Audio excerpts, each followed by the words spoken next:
Radhe Krishna. Welcome to शाम दीवानी जी। तो दोस्तों, आज की जो मेरी वीडियो है वो है लहसुन प्याज क्यों वर्जित होता है पूजा पाठ में। तो उसको लेकर वो बताने वाली हूँ मैं आपको। तो जिन लोगों ने मेरे चैनल को सब्सक्राइब नहीं किया प्लीज़ सब्सक्राइब कर लें और वीडियो पसंद आए तो प्लीज़ लाइक शेयर करना नहीं भूलें। चलिए वीडियो को स्टार्ट करते हैं अपनी। दोस्तों, लहसुन तथा प्याज के आयुर्वेदिक गुणों से हर कोई वाकिफ़ है। लहसुन तथा प्याज सब्जियों का हिस्सा है।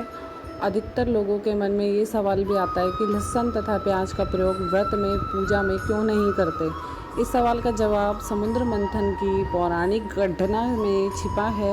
आइए जानते हैं कि समुद्र मंथन के समय ऐसा क्या हुआ था जिसके कारण लहसुन और प्याज का प्रयोग पूजा तथा व्रत में वर्जित है। तो दोस्तों, श्रीहीन हो चुके स्वर्ग को कोई खोई हुई वैभव संपदा की प्राप्ति के लिए देव और असुरों ने मिलकर समुद्र मंथन किया था। समुद्र मंथन करने के दौरान लक्ष्मी के साथ कई रत्नों समेत अमृत कलश भी निकला था।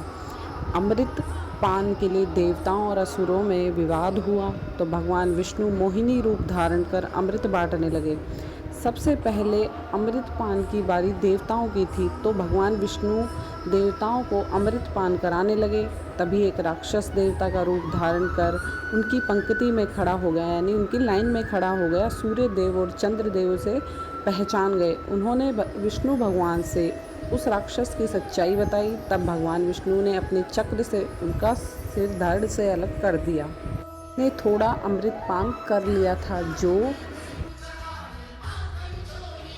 मुंह में था। सिर काटने से खून और अमृत की कुछ बूंदें जमीन पर गिर गई। उससे ही लहसुन और प्याज का उत्पत्ति हुई। जिस राक्षस का सिर और धड़ भगवान विष्णु ने काटा था उसका सिर राहु और धड़ केतु के रूप में जाने लगा। तो राक्षस के अंश से लहसुन प्याज की उत्पत्ति हुई थी। इस कारण से उसे व्रत या पूजा में शामिल नहीं किया जाता।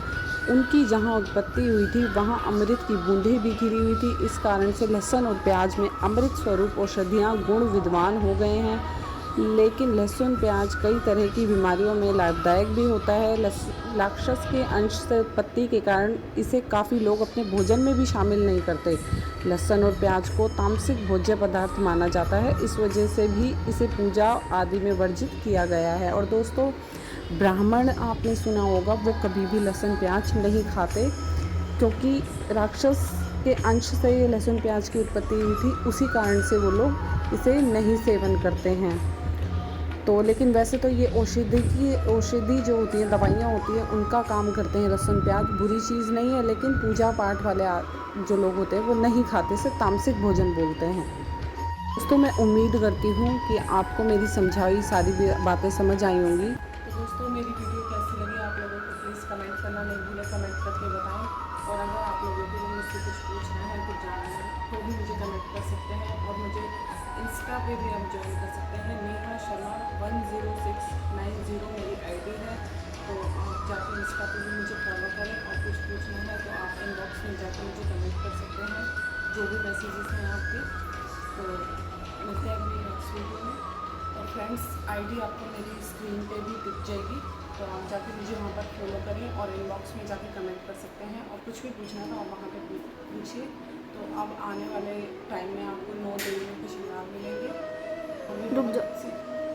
आपको बहुत सारी नवरात्रों से और या जितने भी फेस्टिवल्स आ रहे हैं उनसे रिलेटेड वीडियो मिलेंगी। लेकिन आपको अगर कुछ कहकर मुझसे पूछना है या कुछ वीडियो ऐसी लेनी है आप, तो प्लीज़ मुझे इंस्टा पे जाके ज्वाइन कीजिए और कमेंट कीजिए। मिलते अपनी नेक्स्ट वीडियो में, तब तक के लिए नमस्कार, राधे कृष्णा, बाय बाय दोस्तों।